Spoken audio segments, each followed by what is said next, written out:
आप देख रहे हैं आपका अपना टीवी चैनल आरजे रमझाझर।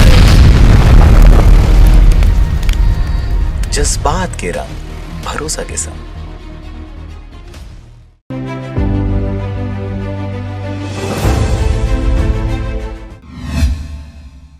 नमस्कार, आप देख रहे हैं आरजे रमझाझर और मैं हूं पुखराज सिंह। ब्लॉक मुख्यालय छुई खदान अंतर्गत गंडई नगर के ग्राम चकनार निवासी एक युवक को गांजे के पौधे के साथ गिरफ्तार कर जुडिशियल रिमांड पर जेल भेज दिया गया है। देखिए रिपोर्ट।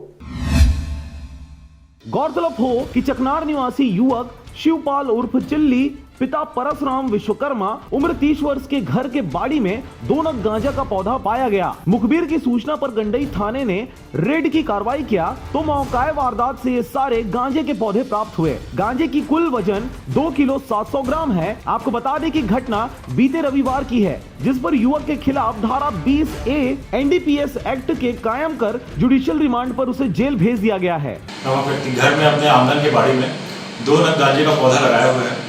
इन गांजे के पौधों की लंबाई करीबन 8 से 10 फीट की है और ये गांजे के पौधे पूरी तरह से विकसित हो चुके हैं। इस पर थाना गंडई पुलिस के द्वारा रेड कार्रवाई की गई। घटनास्थल पर तहसीलदार महोदय एवं गवाहों के समक्ष तौल कराया गया।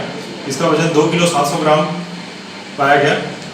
इस पर आरोपी के कृत्य पर धारा 20A NDPS एक्ट की कार्रवाई की गई एवं आरोपी को जुडिशियल रिमांड पर राजनांदगांव से जेल भेजा गया। राजनांदगांव से चंद्र कुमार कोसरे की रिपोर्ट, आरजे रमझाझर।